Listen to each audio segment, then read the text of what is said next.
With the weekend upon us, you might want to take your family to check out a new flick, but you probably don't want to pay $30 for Goobers. Who does? So every week we're going to be bringing to you Friday Flicks here. We have your unfiltered insider's guide, 2,872 miles away in Santa Monica, California, host of America's longest running movie talk show, the film freak, the man himself, Mr. Leo Quinones. How you doing, Leo?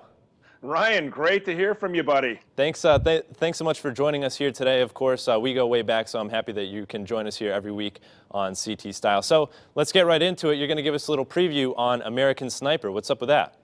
Well, again, it's been a big lead up here, American Sniper, and of course, Clint Eastwood, not nominated for Best Director. We'll get into that later, but literally nominated for Best Picture of the year. So American Sniper, what is it about? It's going to be opening big this weekend. It's going to be the #1 movie by far. I'm projecting about $35 to $40 million. Chris Kyle, brave Navy SEAL, America's most decorated sniper, 160 confirmed kills. Wow. And a lot of people are talking, Ryan, that this a very polarizing film. There's two ways to look at it.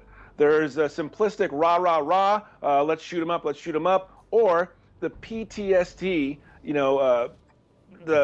what happens to a guy when he goes to war, and it really is an anti-war statement. So a lot of people are getting different things from American Sniper. Now, how did Bradley prepare for this role? Well, he beefed up. He added 40 pounds of nothing but extreme muscle, and also something that actors love to do when they're preparing. He was privy to over 100 hours of home films of Chris Kyle and his family. So like any really good actor, he just immersed himself in the culture to become the guy, Chris Kyle. And again, Bradley Cooper, nicely done. Best Actor nomination this morning. All right, so that's a definite. Oh, not only is it a definite, Ryan, this should be required viewing for all Americans. You know, a lot of people don't realize that freedom is not free, and what our guys do and what our fighting men and women do. And Chris Kyle is a shining example of a hero, his story being told, and everybody should go check it out. All right, so make sure you guys check that out this weekend. So that gets a thumbs up from Leo. Next up, we have Black Hat. What does the title mean? Okay, Black Hat. Okay, this is the hacker term for, that's the name of a hacker, a black hat. Okay. So when I think of hackers or nerds, Ryan, what do you think of? You think of like pocket protectors and glasses and geeks, right? Pretty much me, Well, yes. Well, look, now the hacker is the most sexiest guy on the planet, Chris Hemsworth. I mean, none of us have a shot, buddy. I mean, Yeah. Here's Chris Hemsworth, and he comes in and he needs to track down a hacker, and it goes all over the world, and it's a very exciting film. I think the younger generation is really going to be into it.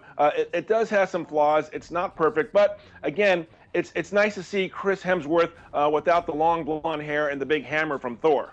Yeah, that's interesting casting there. And speaking of casting, a guy who's been getting a lot of love in Hollywood recently in The Wedding Ringer is Kevin Hart. That's a new movie releasing this weekend. And I saw on Instagram he was saying that this is his best film ever. What do you think about that, Leo?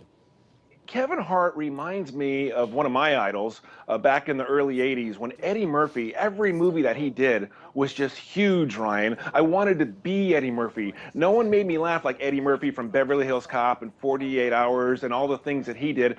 Kevin Hart is riding that same wave of fame right now. He's the funniest guy out there. He turns a simple scene into a hilarious scene. I gotta say, in The Wedding Singer, when the grandmother catches fire, I love it. I mean, what's not to love?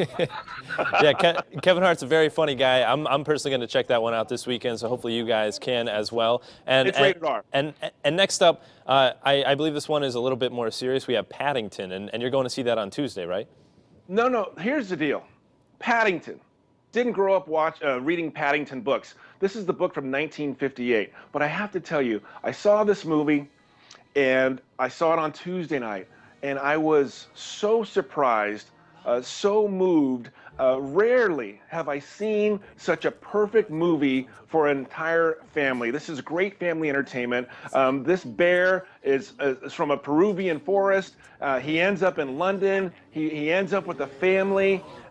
From beginning to end, it's fantastic, and I couldn't recommend Paddington highly enough. And it's already made $122 million globally, so again, it is a hit, and now it's coming to North America. All right, so make sure if you have kids, grandkids, check out Paddington this weekend. Make sure you bring the family to that one. And then our final review of the day, we have Still Alice with Julianne Moore. Yeah, well, listen, if you're going to see Still Alice, make sure you're not on antidepressants, okay? This one is tough. Julianne Moore plays a linguistics professor from Columbia University.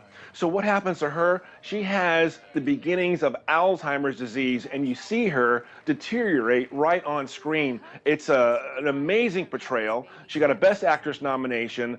It will rip your heart out. You have to see it in the daylight hours, because if you go outside the theater and it's night, it's really depressing. It's a tough one to watch, but that's what critics love. Movies that really rip your heart out, and Julianne Moore really does in Still Alice. It's in limited theaters, though. All right, well, it's good that they're spreading the word about Alzheimer's awareness. And Leo, we just have about 45 seconds left. Oscar nominations just came out. Who's your favorite? Well, my favorite is Life Imitating Art. I got to go to Michael Keaton, whom I loved as the Batman back in the 90s. Now he's Birdman. He plays a guy who's an ex-superhero actor. He's trying to get it all back. And Michael Keaton earned his first Oscar nomination for Best Actor. And again, Birdman led the pack with 9 nominations, including Best Picture. I think Birdman is going to soar high above every one of them, and it's going to be fantastic. Birdman, and it's coming out in bigger theaters now, Ryan. All right, well, we'll check out Birdman. And Leo, thanks again. Make sure you guys tweet him at Movie Interview. Stay cool there on the West Coast, Leo. And